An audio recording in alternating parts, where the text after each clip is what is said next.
calculer l'intégrale de dx sur racine de 9x2 moins 16.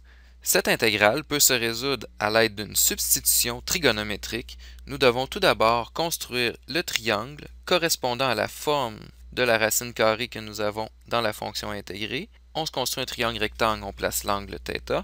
Et ici, nous avons racine de 9x2 moins 16. Je vais donc placer la racine carrée 9x2 moins 16 sur le côté opposé à l'angle θ.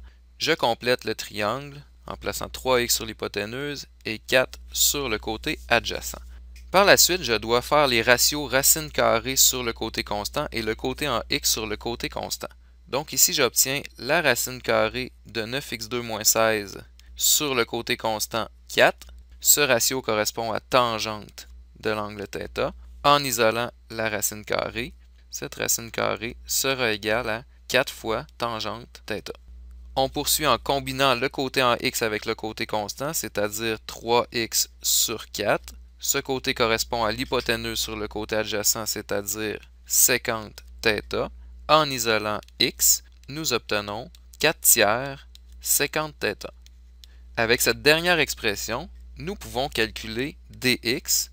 On obtient donc 4 tiers. La dérivée de sécante θ donne sécante θ tangente θ dθ.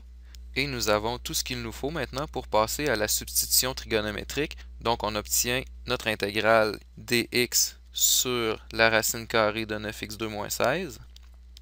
Ici, la racine carrée, nous l'avons exprimée comme 4 fois tangente θ.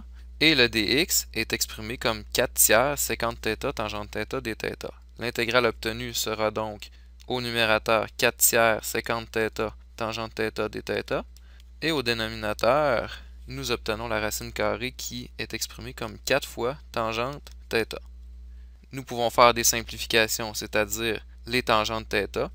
On peut simplifier aussi les 4 et on obtient donc une intégrale plus simple qui sera la suivante.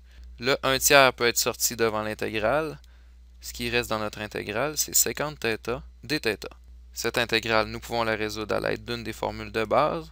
L'intégrale de sécante θ donne ln de sécante θ plus tangente θ. Et ici, on met plus c. Pour revenir dans la variable initiale en x, nous avons sécante θ et tangente θ que nous pouvons aller rechercher à l'aide du triangle. Donc, tangente θ correspond à côté opposé sur le côté adjacent, c'est-à-dire racine de 9x2 moins 16. Sécante θ correspond à l'hypoténuse sur le côté adjacent, c'est-à-dire 3x sur 4. C'est ce que nous allons utiliser ici pour exprimer notre réponse finale. 1 tiers ln de, ici on avait dit que sécante θ c'était 3x sur 4, plus tangente θ qui est racine de 9x2 moins 16 sur 4, et plus c. Nous pourrions terminer en faisant une petite simplification, étant donné que dans le logarithme, les deux fractions sont sur dénominateur 4. Nous pourrions exprimer 3x plus racine de 9x2 moins 16, le tout sur 4, et plus c.